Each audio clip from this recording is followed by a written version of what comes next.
You know that feeling when you're taking a hot shower, you look up and, you spot bubbling paint, peeling edges, or those weird, gross stains right above you? Yeah, you're definitely not alone. It turns out the bathroom ceiling is literally the hardest surface in your entire house to paint correctly. And because of that, it's almost always the very first one to fail. Most of us just, slap some leftover interior wall paint up there and call it a day. But as we'll see in this explainer, that's practically a recipe for disaster. Today, we're unpacking the ultimate bathroom ceiling survival guide, based entirely on some fantastic deep dive research from the Paintly editorial team. We're going to look at exactly why these ceilings fail and, more importantly, how you can fix them permanently. So let's start with the root of the problem. Why on earth do bathroom ceilings fail so much faster than the walls literally right next to them? Well, it really just comes down to basic physics. Think about it. Every time you turn on the shower, you generate hot steam. That water vapor naturally rises until it hits a barrier, right? And in your bathroom, that barrier is the ceiling. But here's the real kicker. The ceiling is usually the absolute coldest surface in the room, especially if you've got an unheated attic sitting right above it. When that hot vapor hits that cold, flat surface, it instantly condenses into liquid droplets. So while your walls might get a little humid, your ceiling is essentially taking a direct daily water bath. And that brings us to what we call the condensation cycle. This isn't just a one-time thing. It's a daily wet-dry sequence happening every single morning in millions of homes. When you use a standard flat ceiling paint, you're putting up a highly porous formula.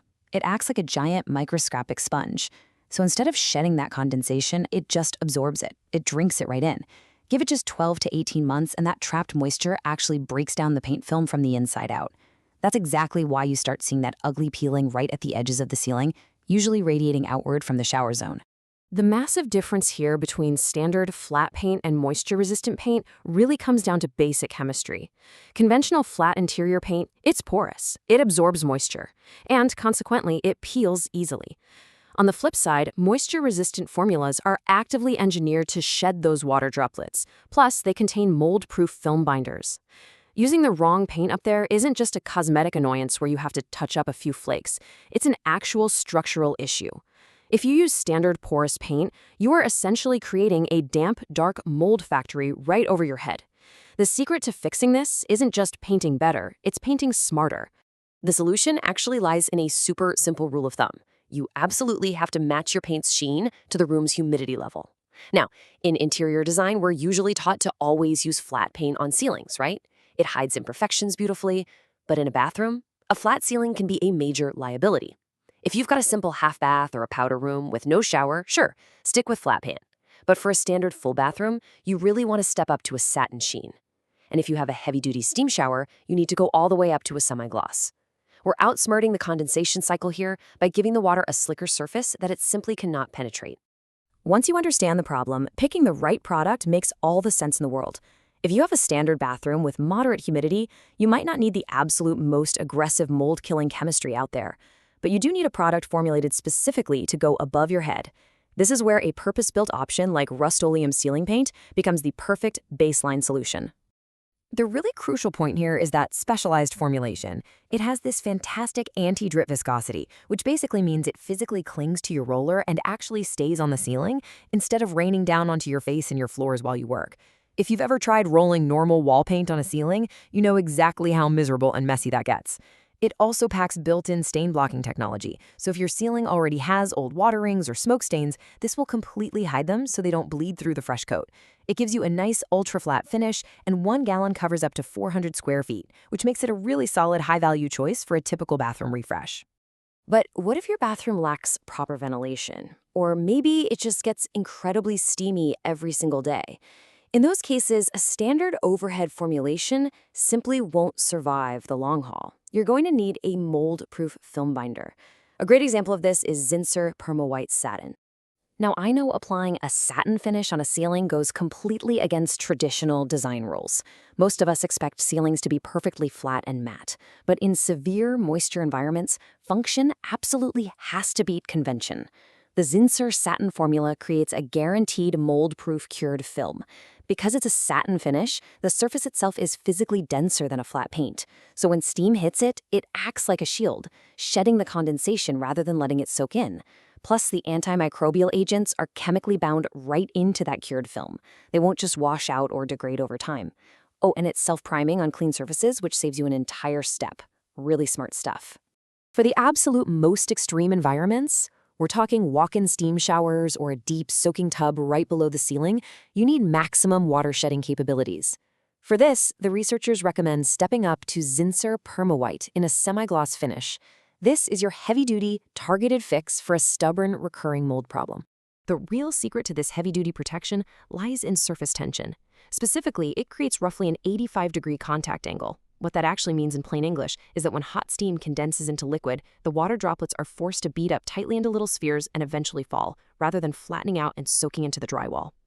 Yeah, it will look a little bit shiny, which might seem slightly odd at first, but professional painters actually use the split approach all the time. They'll use semi-gloss directly over the shower enclosure to handle the heavy moisture and a less shiny finish for the rest of the room. It's all about strategic defense. Pro tips for success: ventilation and professional technique. Okay, so choosing the right product is only half the battle. You have to execute correctly. Because even the most expensive professional-grade paint will fail miserably if you ignore the environment of the room itself. I really want to emphasize this. Mechanical ventilation is the one variable that absolutely no paint can replace. Paint is your shield, for sure, but your exhaust fan is your primary weapon. The golden rule is a minimum of 1 CFM, that's cubic feet per minute, for every square foot of floor space. So a 50-square-foot bathroom needs at least a 50 CFM fan. But having the fan isn't enough. You actually have to use it right. You must run the exhaust fan during your shower, and critically, keep it running for a full 30 minutes after you turn the water off.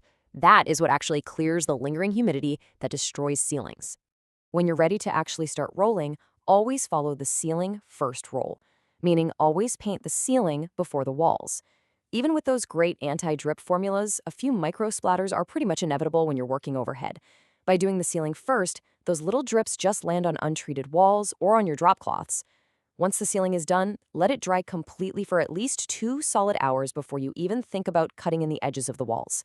A little patience here prevents endless touch-ups later. When it comes to the physical application, preparation is everything if you want to avoid drips. First, toss out those cheap foam rollers. They create weird air bubbles and drip constantly. Swap them for a high-quality 3/8-inch microfiber roller. It holds more paint and releases it so much smoother. Also, only half-load the roller in the tray. That stops it from dripping before it ever goes over your head. Work methodically in 3x3-foot W patterns to prevent lap marks. And here's a surprising one. Keep all bathroom exhaust fans and ceiling fans completely off during application. Airflow causes the paint to dry unevenly while you're still working, creating streaks. Keep the air still until the final coat is on, wait 2 hours, and then turn the fan back on. Which brings us to our final takeaway. In a bathroom with real moisture challenges, function beats convention every time. We really need to stop fighting the physics of our bathrooms with flat, porous paints just because it's what looks traditional. By matching your paint's sheen to your room's actual humidity, upgrading to mold-proof formulas, and managing your airflow, you can solve the root of the problem permanently. Say goodbye to peeling ceilings. If you want the full breakdown, exact product links, and complete prep guides, definitely check out the original article by the Paintly editorial team. Now I'll leave you with this. Take a look at your bathroom ceiling next time you shower. Is it shedding the water, or is it slowly drinking it in? Thanks for hanging out with me for this explainer, and happy painting.